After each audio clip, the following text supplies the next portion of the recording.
Comment définir son nouveau projet de vie? Bonjour, je suis Amandine, votre coach de transformation et révélatrice de talent pour vous les femmes hypersensibles et multipassionnées. Parfois on me dit je ne sais pas quoi faire pour définir mon nouveau projet de vie. Dans cette période de changement, de réinsertion, je ne sais pas comment trouver ma place. Moi, dans ma vie, j'ai eu souvent des périodes de changement, des déménagements, des nouveaux contrats salariés, des nouvelles opportunités de travail, de nouveaux projets, de nouvelles entreprises. C'était excitant.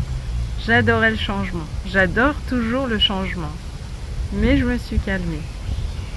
À chaque fois que quelque chose n'allait pas vraiment bien dans ma vie, eh bien, j'insufflais du changement.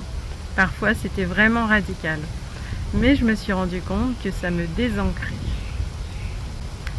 Et vous savez, moi je m'ennuyais souvent, rapidement, au bout de quelques mois dans un projet.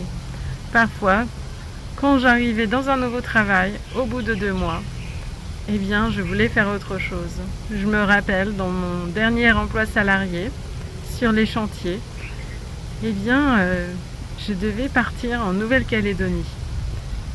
Et le temps qu'on soit au bureau, on faisait du travail de bureau avant de préparer le chantier, et bien moi je commençais à regarder les visas pour faire un visa Working Holidays en Australie et voyager.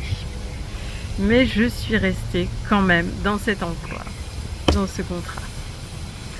Et quand je vous parlais de l'ancrage, eh bien en fait, quand on est dans l'énergie du changement, parfois c'est bousculant, c'est très bousculant et on a du mal à s'ancrer. Et en réalité, eh bien, lorsqu'on n'est pas ancré, eh bien, on ne peut pas mener un projet correctement.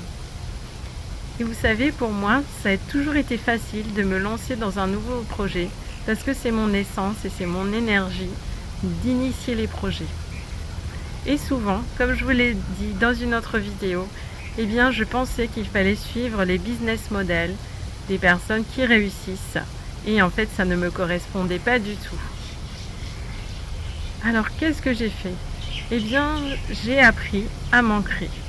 C'est la première chose. J'ai appris à m'ancrer, à rester plus longtemps dans les lieux, dans les nouveaux lieux où j'habitais, à rester plus longtemps dans les projets et aller vraiment jusqu'au bout. Et dans une autre vidéo, je vous ai expliqué comment aller aussi au bout de ces projets. Et lorsque j'ai découvert le Gene Keys de ma raison d'être, eh bien, ma vie s'est éclairée.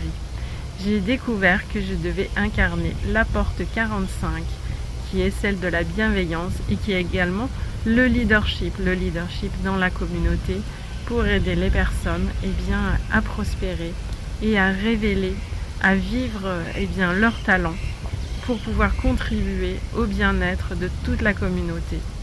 Et là, en réalité, je me suis sentie davantage complète avec cette raison d'être sur la bienveillance, sur l'archétype de la bienveillance et du leadership. Et également, j'ai arrêté de travailler toute seule dans mon coin. Ce qui m'a permis d'être davantage motivée dans mes projets et d'arrêter de vouloir arrêter d'arrêter mes projets. Et mon conseil, lorsque c'est compliqué de définir ce qu'on veut faire, c'est important de revenir à l'essentiel et au plaisir. Qu'est-ce que j'aime faire? Qu'est-ce qui me fait vibrer dans la vie? Parce que parfois, quand on a du mal à définir son projet de vie, on essaye de copier sur les autres pour voir ce qui serait bien de faire. En tous les cas, peut-être pour certaines personnes. Alors, c'est bien de s'inspirer, mais lorsqu'on s'inspire trop, en fait, on se perd. On perd qui on est. Et puis finalement, on peut se lancer dans un projet qui ne nous correspondra pas du tout.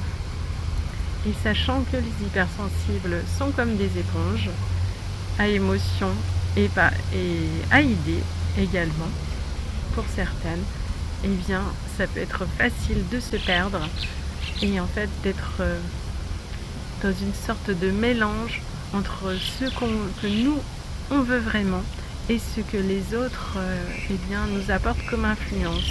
Et c'est important de se détacher de ces influences extérieures pour vraiment revenir à soi. Qu'est-ce que profondément on a envie de faire et qui on est vraiment à l'intérieur. Et comme je vous le disais tout à l'heure, connaître ces Gene Keys liées à sa mission d'âme, ça aide profondément à avancer, à savoir qui on est. Et comme je vous le disais, incarner ce que je devais incarner par rapport à la bienveillance et au leadership, ça m'a grandement aidé pour prendre ma place. Et ça m'a aidé à voir que je devais prendre cette place aussi. Et entre parenthèses, comment j'ai su quelle place je devais prendre, j'ai fait aussi des parallèles avec ce que j'avais pu vivre avant. Par exemple, quand j'étais étudiante, quand j'étais jeune femme, les moments où je me suis sentie bien, les moments où je me sentais vraiment à ma place, j'ai essayé de faire des liens avec ces archétypes de ma mission d'âme et voir vraiment, oui, c'est ça, c'est là où j'étais bien.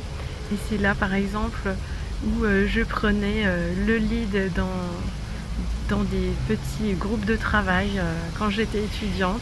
Je me suis dit, oui, finalement, je ne suis pas que hypersensible et timide et réservée. Je suis aussi une leader qui doit prendre sa place dans la bienveillance. Et je vais terminer avec une petite question pour vous. Avec quel don pouvez-vous aider les autres? Avec quel don pouvez-vous aider les autres? Et cela va vous aider à définir votre mission ici sur Terre. Je vous dis à très vite.